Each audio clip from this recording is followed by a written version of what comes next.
এই মুহূৰ্তত আপোনালোকে চাবলৈ আৰম্ভ কৰিছে BG News 8।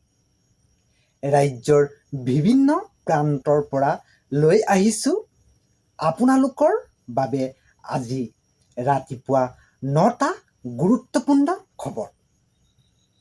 সেয়েহে ভিডিঅ'টো আপোনালোকে প্ৰথমৰ পৰা শেষলৈকে চাব। আগবাঢ়িছোঁ আজি ৰাতিপুৱাৰ প্ৰথম খবৰটোলৈ।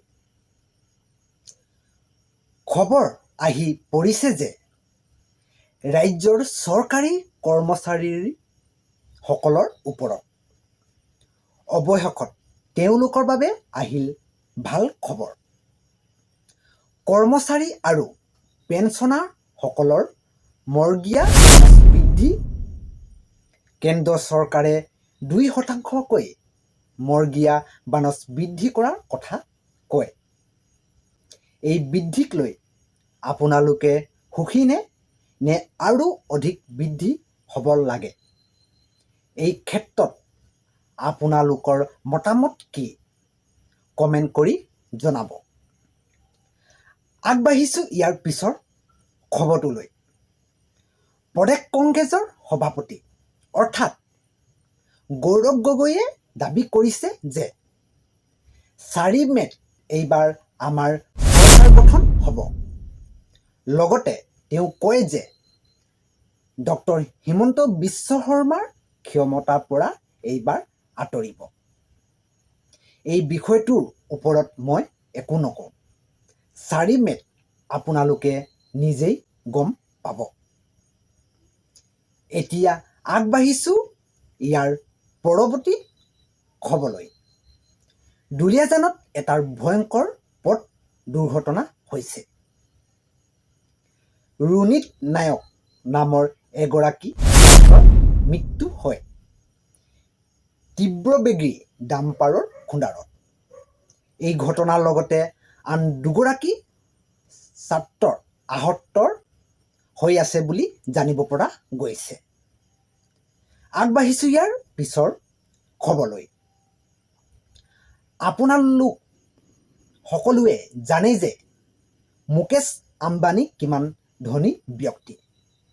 কিন্তু মুকেশ আম্বানীক তল পেলালে এছিয়াৰ আটাইতকৈ ধনাঢ্য ব্যক্তিয়ে।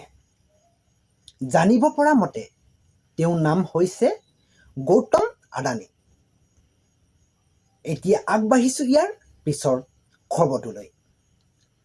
আজি সন্ধিয়াৰ 6 বজাত অনুষ্ঠিত হ'বলৈ গৈ আছে বিৰোধী ঐক্যৰ পৰ্যালোচনা বৈঠক। খবৰ অনুসৰি এই বৈঠক 126 সমষ্টি প্ৰাৰ্থী উপস্থিত থাকিব আৰু এই বৈঠক হোটেল গ্লেনউইডৰ নিৰ্বাচনৰ পিছতে প্ৰথমবাৰৰ বাবে অনুষ্ঠিত হ'ব বুলি জানিব পৰা গৈছে। এইবাৰ আগবাঢ়িছোঁ ইয়াৰ পিছৰ খবৰলৈ। পশ্চিম বংগত ডক্টৰ হিমন্ত বিশ্ব শৰ্মাৰ এক বৃহৎ মন্তব্য। অসমত তেওঁৰ মতে বিজেপি চৰকাৰে 100 আসন লাভ কৰিব। লগতে কয় যে তাৰ মানে চেঞ্চুৰী মাৰিব। ইয়াৰ লগতে পশ্চিম বংগৰ কথাও উল্লেখ কৰে যে পশ্চিম বংগত 200 আসন লাভ কৰিব। তাৰ মানে ডাবল চেঞ্চুৰী মাৰিব বুলি মুখ্যমন্ত্ৰীগৰাকীয়ে মন্তব্য আগবঢ়ায়। আগবাঢ়িছোঁ ইয়াৰ পিছৰ খবৰটোলৈ। বাংলাদেশক ভাৰতে 5,000 টন ডিজেল প্ৰদান কৰিলে বুলি জানিব পৰা গৈছে। এই ডিজেল ভাৰত চৰকাৰে বাংলাদেশক ভাৰত-বাংলা মৈত্ৰী পাইপলাইন যোগেদি প্ৰেৰণ কৰে বুলি জানিব পৰা গৈছে। জানিব পৰা মতে 25,000 টন ডিজেল ভাৰতে বাংলাদেশৰ চুবুৰীয়া দেশখনক এপ্ৰিল মাহত আৰু প্ৰেৰণ কৰিব বুলি খবৰ আহি পৰিছে। আগবাঢ়িছোঁ ইয়াৰ পৰৱৰ্তী খবৰলৈ। এই মুহূৰ্তত খবৰ আহি পৰিছে যে পুনৰ এক পথ দুৰ্ঘটনা। ধেমাজিত ভয়ংকৰ পথ দুৰ্ঘটনা। এই ঘটনা সংঘটিত হৈছে ধেমাজি মৰিধল খজুৱাৰ। বাইক আৰু বাহনৰ মাজত মুখামুখিকৈ সংঘৰ্ষ হোৱাৰ ফলত এই দুৰ্ঘটনা সংঘটিত হয়। থিতাতে নিহত হয় এজন বাইক আৰোহী। মৰিধল বৰুৱাৰ গাঁৱৰ দেৱজিৎ কোঁৱৰ। জানিব পৰা মতে গুৰুতৰভাৱে আহত হৈছে আন এজন বাইক আৰোহী। এতিয়ালৈকে গম পোৱা নাই যে তেওঁ বৰ্তমান অৱস্থা কেনেকুৱা।